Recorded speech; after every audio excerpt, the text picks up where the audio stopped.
আজকের মজার গল্প গোপালের চালে চোর ধরা পড়ল। একদিন সকালে রাজা কৃষ্ণচন্দ্র তার দরবারে বসে আছেন। মন্ত্রী, রাজপুরুষ আর সেনাপতিরা সকলেই হাজির। হঠাৎ রাজার মুখ গম্ভীর হয়ে উঠল। রাজা বললেন, আমার প্রিয় রাজপুরী থেকে গতকাল রাত্রে রাজকীয় রত্ন চুরি হয়ে গেছে। কে করেছে তা জানি না, তবে যে করেছে সে খুব চতুর। সেনাপতি, তুমি কিছু করো। সেনাপতি মাথা নিচু করে বলল, মহারাজ, আমরা তো অনেক খোঁজ করেও কোনো সন্ধান পাইনি। কেউ কিছু দেখেও নি, কিছু জানেও না কেউ। রাজার রাগ চরমে উঠল। ঠিক তখনই গোপাল ভাঁড় দরবারে এসে হাজির। গোপাল বললে, মহারাজ, চুরি হয়েছে শুনে আমি এসেছি। যদি অনুমতি দেন তবে আমি একটু চেষ্টা করি। রাজা হেসে বললেন, তুমি আবার কি করবে গোপাল? গোপাল চোখ টিপে বলল, চোর যতই চালাক হোক রাজামশাই, গোপালের বুদ্ধির কাছে হার মানবে। রাজা বললেন, বেশ, তাহলে ঠিক আছে। তবে 3 দিনের মধ্যে চোর ধরতে না পারলে গোপাল, তোমাকেই আমি কারাগারে বন্দি করব।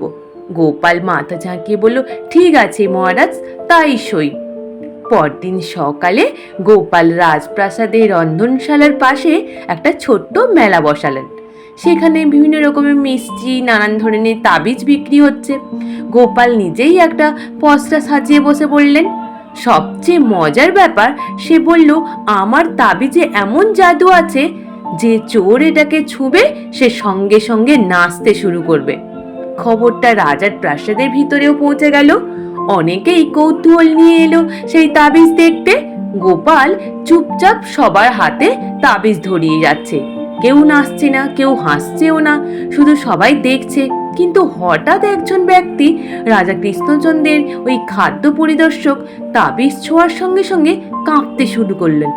সঙ্গে সঙ্গে তার হাত পা দুটো যেন কাঁপুনি হতে থাকে। সবাই অবাক, কেউ কিছু বোঝে না।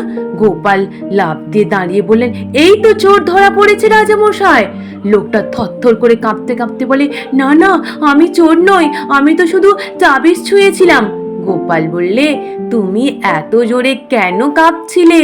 তাবিজে তো কিছু নেই, তুমি ভয় কেন পাচ্ছিলে? আর কেনই বা লুকোচ্ছ? সত্যি কথাটাই বলো। তখন গোপাল লোকটার থলেটা খুলে দেখল সেখানে রাজকীয় সব রত্ন রাখা আছে। সবাই চমকে গেল। রাজা বললেন, দারুণ গোপাল, তুমি কি করে এটা বুঝতে পারলে? গোপাল বললে, মহারাজ, চোর মানেই তো ভয় পাওয়া, আর ও তো ভয়ে কাঁপছিল। তাই আমি জানতাম যে চোর, সে নিজের ভয়ে নিজেরাই ধরা পড়বে। তাই আমি তাবিজ দিয়ে এটা দেখছিলাম। ও ধরা পড়ে গেল। রাজা গম্ভীর মুখে মাথা নাড়ালেন, তারপর হেসে উঠলেন। রাজা বললেন, গোপাল, তোমার বুদ্ধির জবাব নেই। সত্যি তুমি চোর ধরেছ, তাই তোমাকে আমি 1 থলি স্বর্ণ মুদ্রা উপহার দিচ্ছি। মহারাজ গোপাল বলে, মহারাজ, আমি উপহার চাই না। আমি চাই প্রাসাদের সবাই এবার থেকে রাত্রে দরজা জানলা বন্ধ করে ঘুমোবে। সবাই হেসে লুটোপুটি খেলো। রাজা হেসে বললেন, ঠিক আছে গোপাল, তুমি শুধু মজার লোক নয়, তুমি বুদ্ধিরও রাজা।